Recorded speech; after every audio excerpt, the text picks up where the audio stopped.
Hello everyone, welcome back to my channel. আমি প্রিয়াঙ্কা। আমার BP blog চ্যানেলে তোমাদের সবাইকে জানাই ওয়েলকাম আর অনেক ভালোবাসা। সবাই কেমন আছো? আশা করছি সবাই অনেক ভালো আছো। অনেক দিন পরে আবার একটা ডেলি ব্লগ নিয়ে চলে এলাম, তোমরা দেখতে থাকো। আশা করছি আজকের ভিডিওটা তোমাদের ভালো লাগবে। অনেক দিন হয়ে গিয়েছে ঘরটাকে ডিপ ক্লিন করা হয় না। কদিন ধরে প্ল্যান করছিলাম আমি আর মামনি যে ঘরটা পরিষ্কার করতে হবে, কিন্তু আজকের কোনো প্ল্যানই ছিল না। হঠাৎ করে মামনি বলল যে আজকে ধান কোটা হবে না, মানে আমাদের ধান সিদ্ধ হয়েছে কুটে আর এবছরের জন্য চাল তৈরি করা হবে। তাই জন্য ভাবছিলাম যে আগে ধান কোটাটা হয়ে যাক, তারপরে ঘরটা একেবারে পরিষ্কার করব। তো মামনি আমাকে বললো আজকের কোটা হবে না। আর সকাল সকাল মামনি ওদিকে রান্না বসিয়ে দিয়েছে বলে, তাই আমি ভাবলাম যে বিছানার বেড কভারটা কাচতে দিয়ে দিই আর একটা পরিষ্কার বেড কভার পেতে নিই। আর যেরকম হয় আর কি, একটা কাজ করতে শুরু করলে পরপর অনেক কাজ বার হয়ে পড়ে। আর আমার এরকম যেদিন পরিষ্কার করতে লাগবো যে সব একসাথে যদি না করি, আমার যেন মনে হয় সব ঘর নোংরা হয়ে আছে, এরকম মনে হয়। তা ভাবলাম ঘাটে হালকা হালকা ধুলো পড়েছে, সেই যখন পরিষ্কার করছি তো আজকের ঘরে ঝুলটা ঝেড়ে নিয়ে সমস্ত ঘরগুলো পরিষ্কার করে নিই। এমনি সামনে আমাদের বাড়ির এখানটায় গ্রামের যে পুজো হয়, শীতলা পুজো কদিন পরেই আছে, এমনিতে পরিষ্কার করতে হতো, তাই জন্য করছি যখন একেবারে করে নিই। এমনি তো টুকটাক প্রত্যেক দিন করা হয় এমনি পরিষ্কার, কিন্তু একেবারে ডিপভাবে তো ক্লিনটা সব দিন করা সম্ভব হয় না। তাই জন্য ঝুল ভালো করে ঘরে সব ঝেড়ে নিয়েছি। নেওয়ার পর আবার দ্বিতীয়বার করে একেবারে ঝাড়ছি। তারপরে আমার ঘরে খাটটা মুছে নিয়ে বিছানার বেড কভারটা তুলে নিয়ে সব ঘর থেকে সার্ফে দিয়ে চলে এসেছি। এখন দাবাটা ঝেড়ে নিচ্ছি। ঝেড়ে নেওয়ার পরে যে ঝুলগুলো পড়েছে সেগুলোকে ঝাঁটিয়ে এখন বার করে দিচ্ছি। আর মামনির ঘর, তারপরে ঠাকুমার ঘর, মানে যবে থেকে ঘর হয়েছে মামনি আমাকে বলছিল তবে থেকে কোনো জিনিসপত্রগুলো সরিয়ে তেমনভাবে পরিষ্কার করা হয় না, এমনি উপরে উপরে করা হয়। আর আমি তো সবসময় দাবাটাও পরিষ্কার করি। আর এমনি মামনি ঠাকুমার ঘরে টুকটাক জিনিসপত্র গুছিয়ে দিই, কারণ মামনি নিজের মতন করে রাখে বলে, তাই আমাকে ততটা করতে দেয় না। আজকের ভাবলাম সেই যখন লেগেছে একেবারে সিঁড়ির তলা থেকে শুরু করে সমস্ত রুম, ছাদের উপরে, ঠাকুরের ওখানে সমস্ত পরিষ্কার করে দেবো। আর এখানটায় আগে চালের ড্রাম রাখা ছিল, আজকে সমস্ত জিনিসপত্র সরিয়ে দিয়েছি সিঁড়ির তলা থেকে, সরিয়ে সব ওখানে দাওয়ায় রাখা হয়েছে। এটা পরিষ্কার করব, করে তারপরে আবার চাল ঝেড়ে আর এবছরের মতন চাল আবার এখানে স্টক করে রাখা হবে।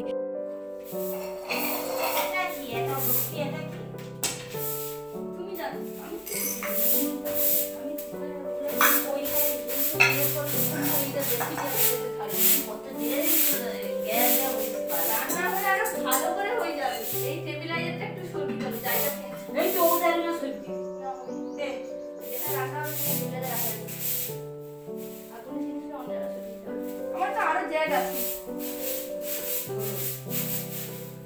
না, ওটা মেন না,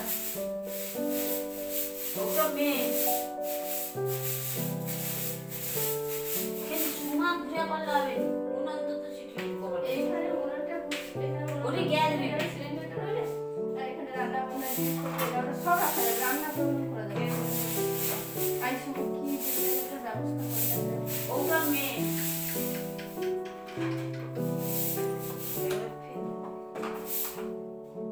রাখা যাবে সেরকম। তাহলে ইয়ে করতে হবে, এদিকে তাহলে সিলিন্ডার, এদিকে তাহলে ওদিকে এইভাবে রাখতে হবে।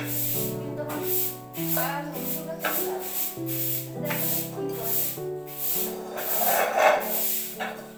যদি তো এখানে সরকার যাবে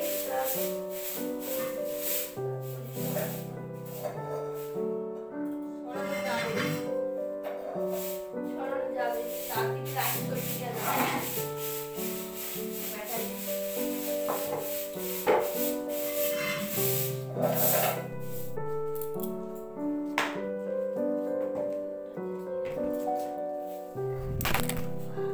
এখন কি হলো তোমরা সেটা বুঝতে পারলে না, তাই তো? হয়েছে একটা অঘটন। ফোনটা তো পড়েছে স্ট্যান্ড সমেত, গিয়ে আর স্ক্রিনটা পুরো ফেটেছে। কি আর বলবো, যেটা হওয়ার ছিল সেটা তো হবেই। তখন থেকে বারবার মানে ক্যামেরাটাকে চারিদিকে সরাচ্ছি, যেখানে যেরকম কাজ করছি তোমাদের সঙ্গে শেয়ার করবো বলে ভাবলাম। যে প্রথমে ভাবছিলাম যে কাজ করতে অনেকটা দেরি লাগবে, অনেকটা সময় লাগবে, সারাটা দিন লেগে যাবে, যেহেতু সমস্ত জিনিসপত্র সরিয়ে পরিষ্কার করা হবে। তারপর হঠাৎ কি মনে হলো যে সেই যখন কাজ করছি তোমাদের সঙ্গে একটু শেয়ার করি। আর তোমরা তো জানো যে অনেকটা সময় ধরে অনেকটা কাজ করতে গেলে ক্যামেরাটা চারদিকে সরাতে সরাতে তো সময় লাগে, ভিডিও করতে করতে কাজ করতে তো আর একটু বেশি সময় লেগে যায়। তো আমি সেই মতন ক্যামেরাটাকে বারবার এখানে ওখানে সরাচ্ছিলাম। তো মামনির সঙ্গে কথা বলতে বলতে যখন কাজটা করছিলাম আমার মনে হচ্ছিলো যে মনে হয় আমার মাথাটা কেটে যাচ্ছে, ক্যামেরায় উঠছে না, সেই ভেবে আর আমি ক্যামেরাটা বারবার সরাতে যাচ্ছিলাম আর পুরো স্ট্যান্ড সমেত মোবাইলটা উল্টে পড়লো। তারপর আমার মনটা এতটা খারাপ হয়ে গিয়েছিল যে আমি তো আর স্ট্যান্ডে মোবাইলটা রাখিনি, আমার ভয়ও লাগছিল আর মনটা খারাপ হয়ে গেছিলো। তো ভাবলাম সেই যখন শ্যুট করছিলাম আর লাস্ট পথে মাঝখানে ছেড়ে দেবো, ওই জন্য আমি হাতে ফোনটা নিয়ে তোমাদের সঙ্গে শেয়ার করছিলাম। দেখতে পাচ্ছ যে সমস্ত দাবাই মামনির ঠাকুমার ঘরের সমস্ত জিনিসপত্র, এগুলো ট্যাঙ্ক আমি আর মামনি দুজনে মিলে ধরে সরিয়েছি। আর সরিয়ে ভাবছিলাম যে একটু ট্যাঙ্কটাকে জায়গাটা চেঞ্জ করব। তারপরে আবার পরে ভাবলাম যে না, চেঞ্জ করলে অনেক কিছু দিক থেকে প্রবলেম হবে, সেই ভেবে আর সরানো হয়নি। সরিয়ে আর সব ঝেড়ে ঝুড়ে পরিষ্কার করে নিয়েছি। তোমরা তো দেখলে একটু আগে প্রচুর নোংরা বার হয়েছে, দিয়ে যেখানকার জিনিস সেখানে আবার গুছিয়ে দিয়েছি।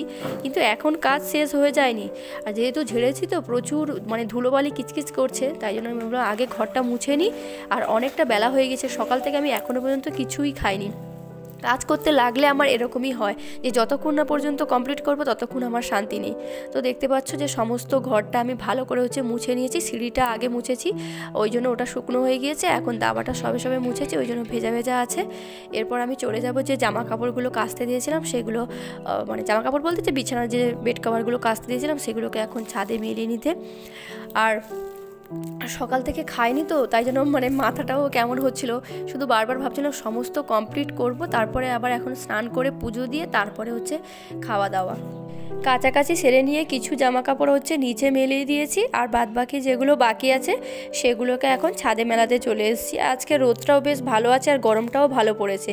আর এখন যেহেতু ঠান্ডা পুরো কমে গিয়েছে তাই জন্য আজকে ব্ল্যাঙ্কেটটাও রোদে বার করে দিয়েছি, ভালো করে রোদ খাইয়ে। আর ওটাকে ট্যাঙ্কে ভরে রেখে দেবো। আর তোমাদের কার কার কোন দিকে এখনও ঠান্ডা আছে না গরম পড়ে গিয়েছে? আমাদের এদিকে তো দিনের বেলা গরম, রাত্রে হালকা ঠান্ডা। কাদের কোন দিকে কেমন এখন ঠান্ডা আছে আমাকে কমেন্টে জানিও। আশা করছি আজকের ভিডিওটা তোমাদের অনেক ভালো লেগেছে। যদি ভিডিওটি ভালো লেগে থাকে তাহলে আমার চ্যানেলটি সাবস্ক্রাইব করে আমার পাশে দেখো। এখন কিন্তু আমার সমস্ত কাজবাজ শেষ হয়নি। এই দেখো তোমাদেরকে দেখাচ্ছিলাম যে এখানে ব্ল্যাঙ্কেটটা রোদে দিয়েছি, আর কিছু নিচে যে মেলিয়েছিলাম সেটাই তোমাদের সঙ্গে শেয়ার করছিলাম। এরপর চলে যাবে আমি স্নান করতে। সমস্ত কাজ কমপ্লিট, এবার যাবো স্নান করতে। অলরেডি 2টো বেজে গিয়েছে। সকাল থেকে এখনও পর্যন্ত কিচ্ছু খাইনি, শুধু জল খেয়েছি, কারণ খেয়ে নিলে আমি কাজ করতে পারবো না বলে, তার জন্য। এবার স্নান করে ফ্রেশ হয়ে এসে পুজো দেবো, তারপরে খাবো। চলো তোমরা দেখতে থাকো। স্নান সেরে পুজো দিয়ে খাওয়া দাওয়া করতে করতে বিকেল হয়ে গিয়েছিল। যেগুলো কেচে আর ছাদে মেলাতে দিয়েছিলাম শুকনো হয়ে গেছিলো সেগুলো তুলে এনে আর ভাঁজ করে এখন আলমারিতে তুলে রেখে দিচ্ছি। আর বাদ বাকি এখনও অনেক কাজ বাকি আছে। আলমারিটা একটু মুছবো আর ড্রেসিং টেবিলটা মুছবো, তখন মোছা হয়নি। আমি ভাবছিলাম যে অনেকটা বেলা হয়ে যাচ্ছিল, আগে সমস্ত বিছানাপত্র আগে টিপটপ করে নিই, তারপরে লাস্টে এটা মুছবো। এখন তোমাদের সঙ্গে ভয় আর ক্যামেরাটা স্ট্যান্ডে সেট করিনি, জানলার মধ্যে রেখে দিয়ে আর তোমাদের সঙ্গে শেয়ার করছিলাম। এখন ড্রেসিং টেবিলটা ভালো করে মুছে নিচ্ছি, যদিও এগুলো আমি টুকটাক প্রত্যেকদিন ইউজ করি বলে হালকা হাতে মুছে নিই। আজকে সেই যখন সব পরিষ্কার করছি, এটা না পরিষ্কার করলে কেমন যেন আমার একটা মনে হয়।